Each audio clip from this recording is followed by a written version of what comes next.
The Hephthalites, also known as the White Huns, were a Central Asian steppe people who rose to military fame around 450 AD, eventually expanding eastward to the Tarim Basin, westward to Sogdia, and southward to Afghanistan and northern India. They were a race of largely nomadic people, who were probably part of the Hunnic tribes of Central Asia.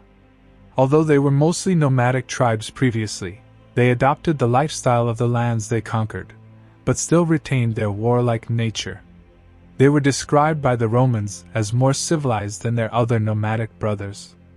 Procopius of Caesarea, a Byzantine historian of the 6th century AD, wrote, "The Hephthalitai are of the stock of the Huns in fact as well as in name.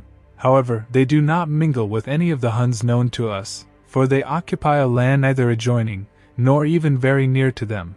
But their territory lies immediately to the north of Persia.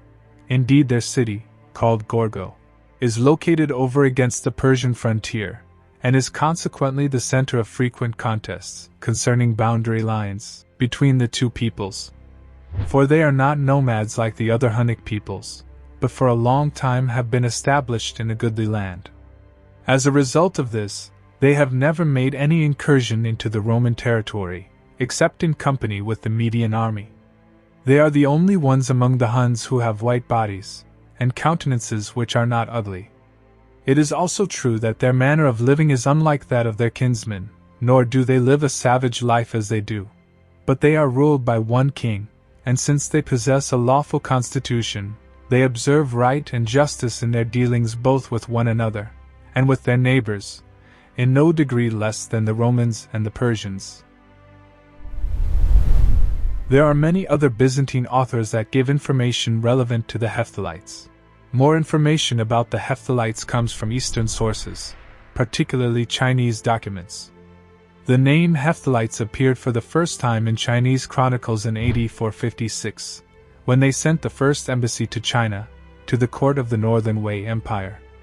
They were also called by the name Yeda, Yidalitu, and also by Hua, by the Chinese chroniclers.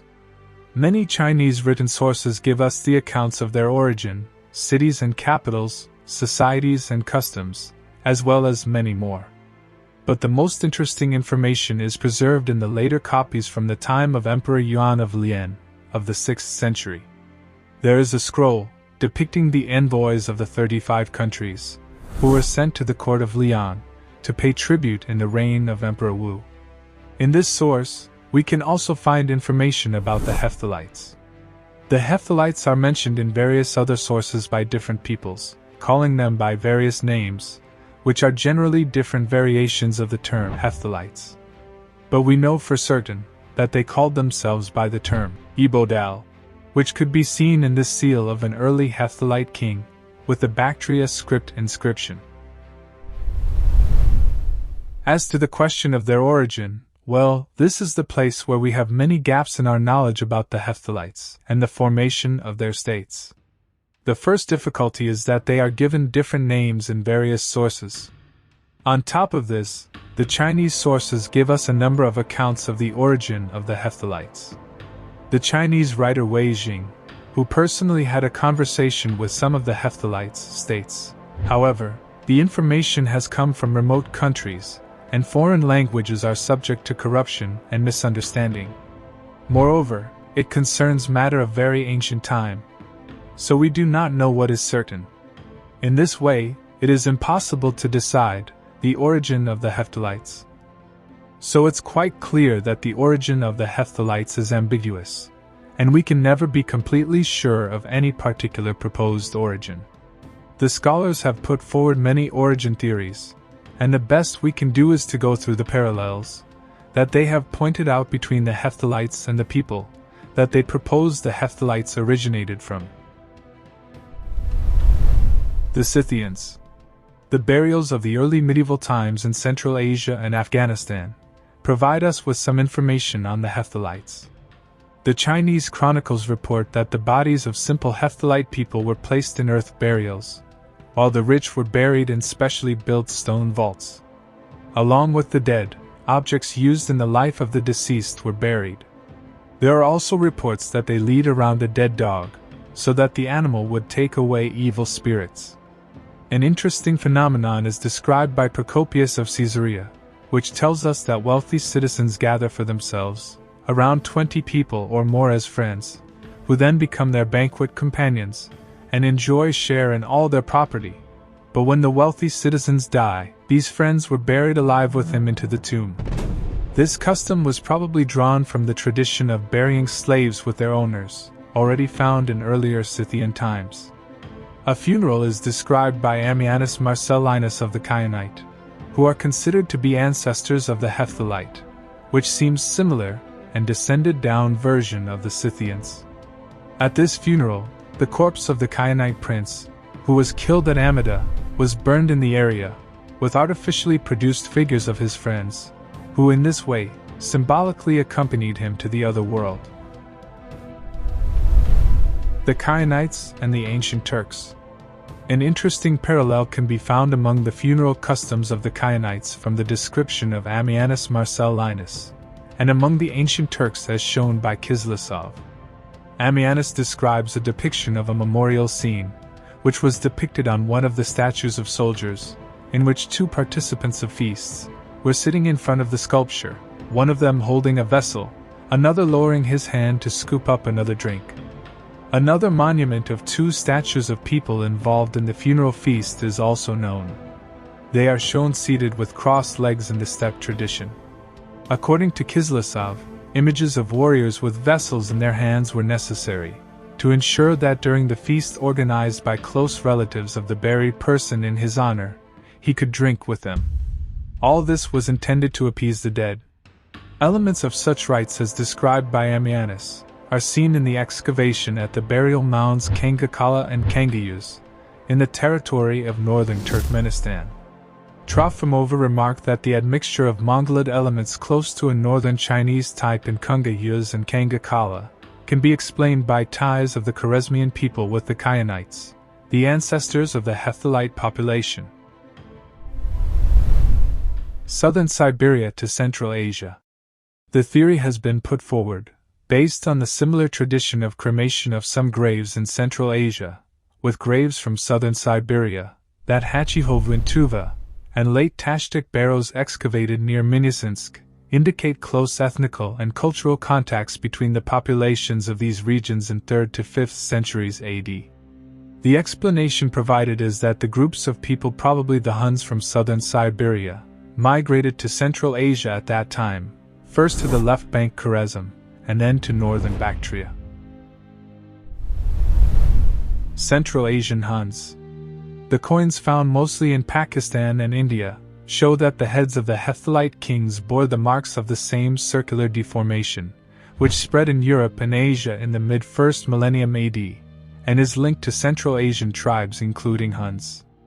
The deformation of the head of the Hephthalite kings indicated their origin among the nomadic and non-sedentary population. The local population at that time did not have the custom to deform the head, and practiced mass and catacomb burial, as well as podboy-type tombs. The custom of deforming the skull was widespread, as noted earlier amongst the Huns, then passed on to the Hephthalites and the Oghuz.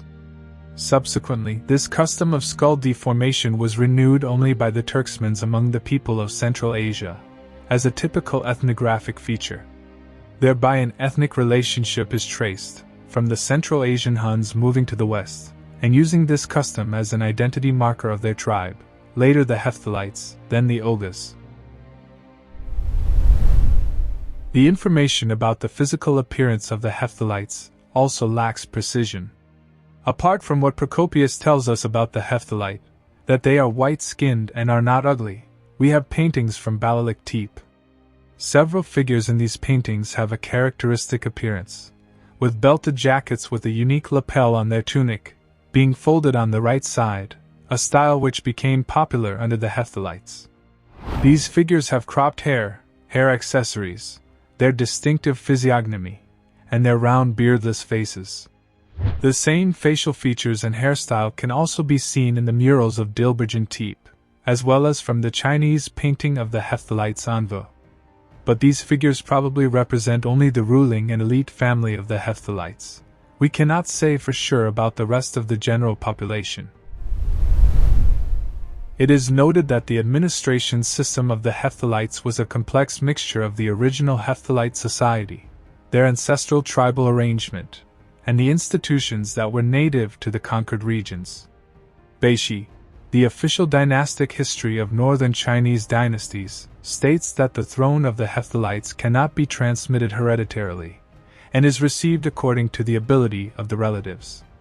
It goes on to state that the penalties are severe. If a robbery happens, then without determination of the amount stolen, beheading is imposed. Within the Hephthalite society, the upper level was provided by nobles, so there existed social division among them. Hephthalites were previously a nomadic people, but when they arrived in the region of Bactria, they adopted the lifestyle of the local population. Many early records, especially the Chinese, tell us that they were nomads. Beishi states, they do not have cities, and live in places full of grass and water, in tents. During the summer they elect a cool place, in winter a warm one. Song Yun wrote that the Yida, that is the Hephthalites, have no cities with walls, but they maintain order through a permanent army, which always moves from one place to another. Another traveler named Xuanzang said that the residents of Xiamotalo, who are the Hephthalites, lived in tents and wandered. He also stated that in the past, they have conquered a lot of countries, and ruled many fortified towns and settlements. The report of a Turkic embassy, which is considered to be of the later period, states that the Hephthalites lived in the cities with Turks, who defeated the Hephthalites and became masters of their cities. A little earlier record from Theophanes Byzantios informs us that after the victory over the Persians, the Hephthalites became masters of the cities and harbors, which were formerly owned by the Persians. The scholars see this contradiction as a result of change of lifestyle of the Hephthalites, after they arrived in the areas they occupied. There have been many cases in history, when nomads after establishing their rule over states, wholly or partially preserving their traditional lifestyle, successfully adapted to the culture and lifestyle of the people they ruled over. This is exactly what happened with the Hephthalites. The Hephthalites not only changed to a settled life, but were also partly included in the urban population. We have evidence that shows that the Hephthalites preserved a large part of the administrative structure, titles, and court rituals from their Kushan predecessors. Regarding the army of the Hephthalites, there is some disagreement among the researchers. Some say that the Hephthalite army was mostly cavalry, which is confirmed by Cosmas Indicopoulos' report that the Hephthalites had a great cavalry, and about 2,000 elephants. But others note that the Hephthalites used the club and axe, which are different from the steppe horsemen, therefore the Hephthalite army should have been mostly infantry. The Syrian author Joshua the Stylite, in the passage dealing with the siege by Kavad, on the Byzantine fortresses Tela, Haran, and Edessa, wrote that in AD 502, the Persians used arrows, the Arabs used spears, and the Hephthalites used clubs. Apart from their customs of cranial deformation and burying alive men with the dead, they also have a few customs that are worth looking at. The most noticeable of their custom is polyandry. The brothers jointly get married to one wife. If her husband has no brother, the wife wears a hat with one horn. If her husband has several brothers, as many horns are added, one horn for each of them. And if the wife of the brothers bears children, they will belong to the eldest brother. This custom was practiced in ancient times among the Central Asian Saka people, the Masagatai. As for the elites of the Hephthalite society, the custom of polygamy was prevalent. Beishi, the Chinese historical document states, the owner's wife lived separately at 200 and 300 li distance one from another, and he goes to them in order, each month visiting one place, and during the winter frost stays 3 months, not traveling. Chinese sources provide us with some funeral rites of the Hephthalite, according to which if a man dies, a wealthy family will pile up stones to form a house, to keep the corpse, and a poor family will dig the ground for burial. The articles of everyday use are also buried with the dead. Another source describes a third type of burial, in which a coffin is laid in a wooden case. Another weird custom among the Hephthalites was that when a parent died, the child would cut off one of his ears. The Hephthalites politically unified different peoples with distinct cultures and outlooks. So there existed many religious groups within the kingdom over different periods of time. Buddhism was widespread in the Hephthalite period, particularly in the southern territory of their state. There was a time when Buddhism was predominant among the Hephthalites, but there were also times when Buddhism was persecuted. Samuel the Hephthalite ruler conducted a different policy towards Buddhism, and during the time of hostilities, many Buddhistic religious institutions decayed and were robbed.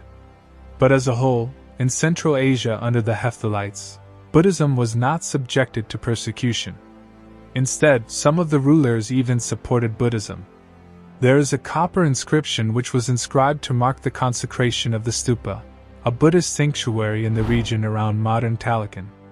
In this inscription, there are names of Hephthalite kings in the list of donors. Again, after the fall of the Hephthalite state in Xiamotalo, there still existed a small Hephthalite principality, whose rulers were Buddhists. Also, the accounts of Song Yun tell us that Buddhism had prospered at least until the Hephthalite rule. The decay of Buddhism therefore came in the Indian part of the Hephthalite Empire, in the later half of the 6th century AD, after the political withdrawal of the Hephthalites. Amongst a certain part of the Hephthalites, Christianity was widespread. The Syrian source reports that in AD 549, the Hephthalites sent a priest to the Nestorian patriarch Mar Abba I, with a request to appoint this priest as bishop in their land, for those Hephthalites who were Christians. The request of the Hephthalites was approved, and thus part of the Hephthalites confessed to Christianity of Nestorian doctrine, whose followers were engaged in a broad missionary activity during that time. There is an interesting report that the Armenians, in the course of their fight for independence from the Sasanians, sent a representative to the country of Huns, that is, to the Hephthalites, to negotiate a union against the Persians. The Hephthalites agreed and took the vow to become Christians with fervor, and to keep unity with them. These facts suggest that Christianity was widespread amongst the Hephthalites. In the Sassanid Empire, alongside Zoroastrianism, Manichaeism also continued to spread quickly, but was persecuted and forced out of Iran, including into the state of the Hephthalites. There are no facts about any connection between this religion and the Hephthalites, but the Manichaean religion, having arisen in the 3rd century AD, had spread widely in this period, so it's possible that the Mazdakite sects arose in a Manichaean surrounding. An event that makes it more plausible is that Kavad I, former king of the Sassanid Empire, who was then dethroned by his nobles, went to the Hephthalite with the help of Mazdakites to look for help.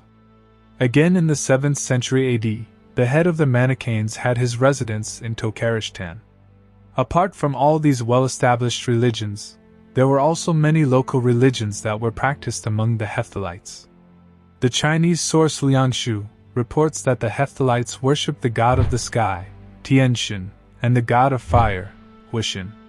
Every morning, they would come out of their tents, pray to this god, and then proceed with their meals.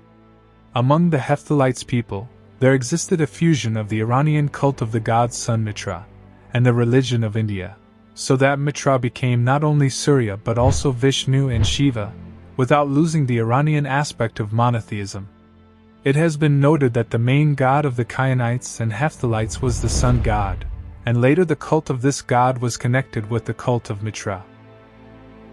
To sum this up, the Hephthalites held various religious views, and it's difficult to say which one of them held a dominant position.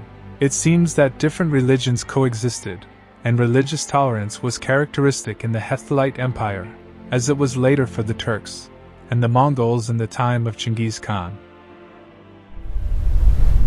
The language of the Hephthalites has not yet been sufficiently studied scientifically, since we dispose only of a very small database. Some scholars believe that the Hephthalites spoke a Turkic language, while others affirm that their language belonged to the East Iranian group. Although the reading of Hephthalite coins and gemstones is still the subject of much controversy, an interpretation of the names and titles appearing on them, and of the names of Hephthalite rulers, is possibly from Iranian languages. The only thing that can be asserted is that the Bactrian enjoyed the status of an official language in the Hephthalite domains in Tokarestan.